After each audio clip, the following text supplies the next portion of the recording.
Hello，大家好，我是骆驼，这是我们油管频道的第二期视频。上一期的视频发布以后，有一些网友给我发信息，提了一些意见和建议，然后我对上一期的视频也及时做出了一些调整。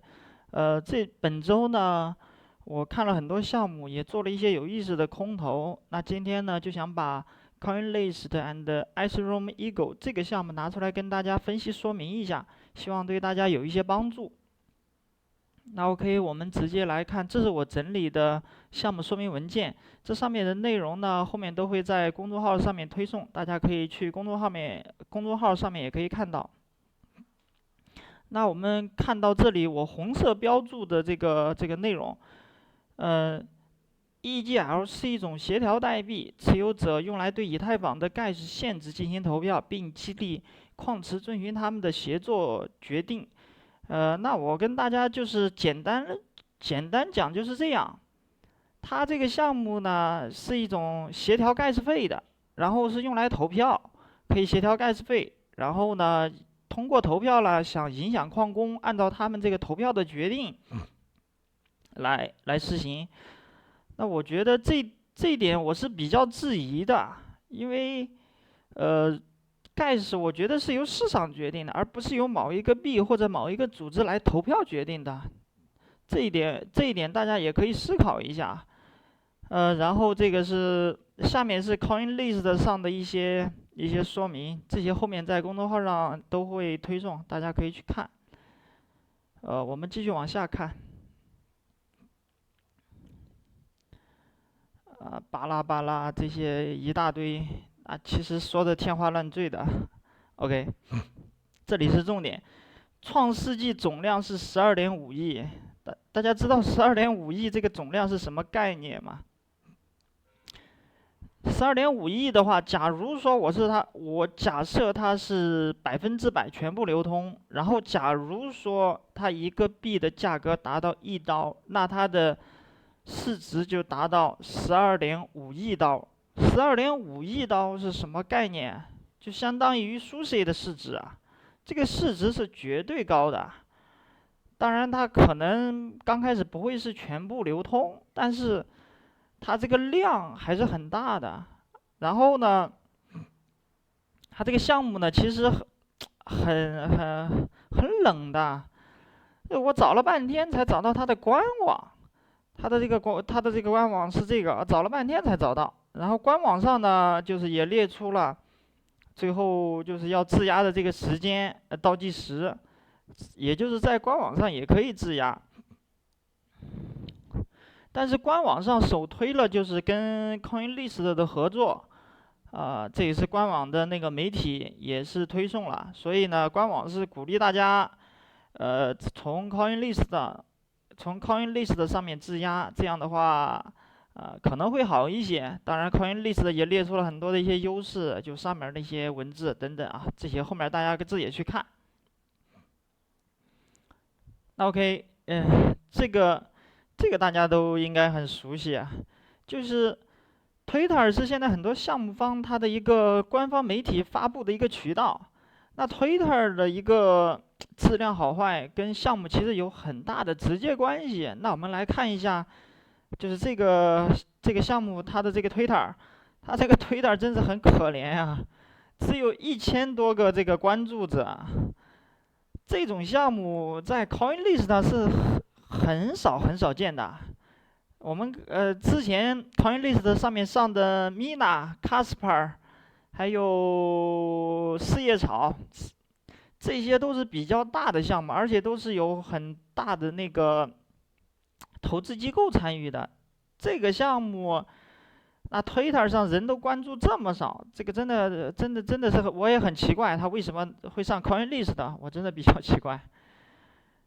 然后再看它的这个就是build by，就是被这个实验室建立的，然后审计被这个审计的，这个我觉得是无用的。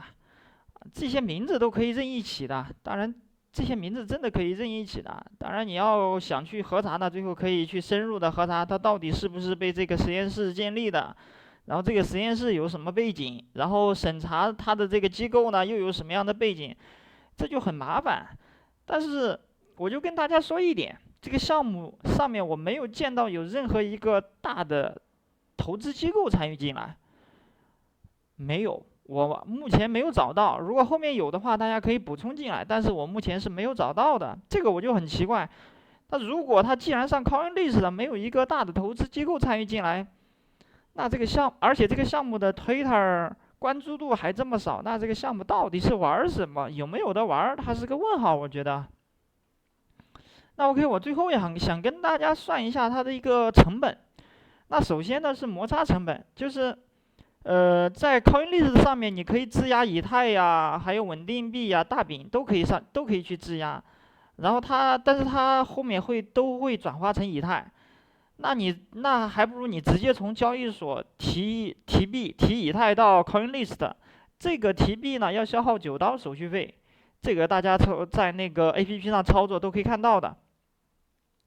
然后你质押完之后，是不是还要从 CoinList 的提以太走呢？对不对？你不可能把你的以太一直放在 CoinList 上，对不对？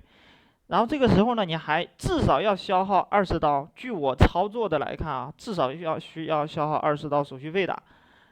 然后还有就是上面那个 CoinList 它也对外说了，还有收取的质押服务费，这个我按最少的估吧，也就至少算$20。